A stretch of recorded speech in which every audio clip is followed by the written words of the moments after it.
When people set out to explore the vast oceans, they had to create a system of measurement to chart their location. For hundreds of years, the only available way for navigators to find their way at sea was by using the compass. A compass was a small, thin magnet fixed to a pivot point.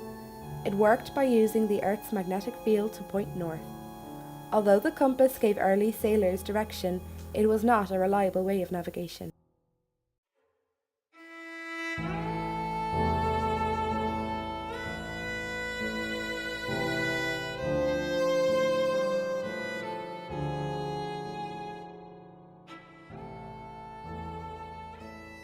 The Earth is divided up into horizontal latitude and vertical longitude lines.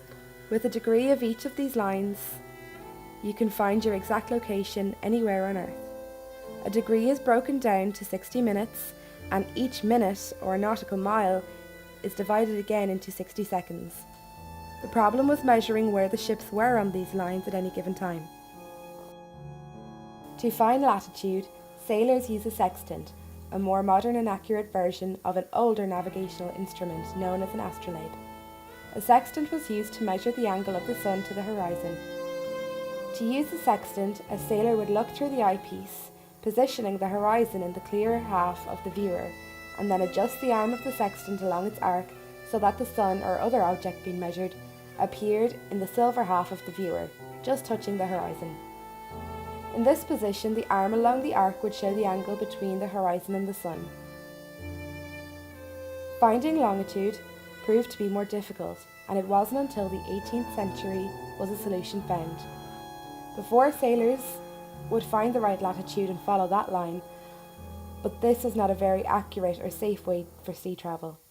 The problem of longitude was so big and so important that the British government offered a reward of £20,000, the equivalent of several million today, for a method that could determine longitude with a certain degree of accuracy. The problem was mused upon by some of the great scientific minds of the day, including Sir Isaac Newton. But in the end, it was a clockmaker by the name of John Harrison who solved the puzzle when he invented the marine chronometer. The chronometer was essentially an extremely accurate clock, which, when used in combination with the sextant to give precise time of measurement and compare it with time at a known location, usually Greenwich Mean Time, would allow sailors to calculate their longitudinal position using predetermined tables kept on the ship.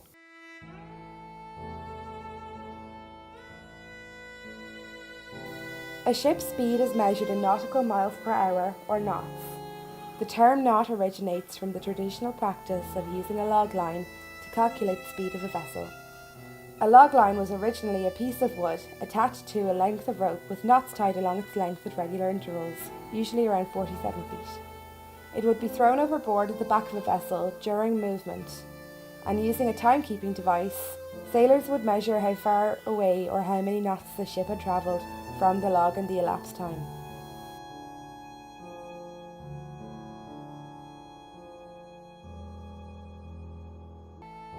These techniques of navigation are now mostly obsolete, with the advent of global positioning systems and other electronic means of navigation.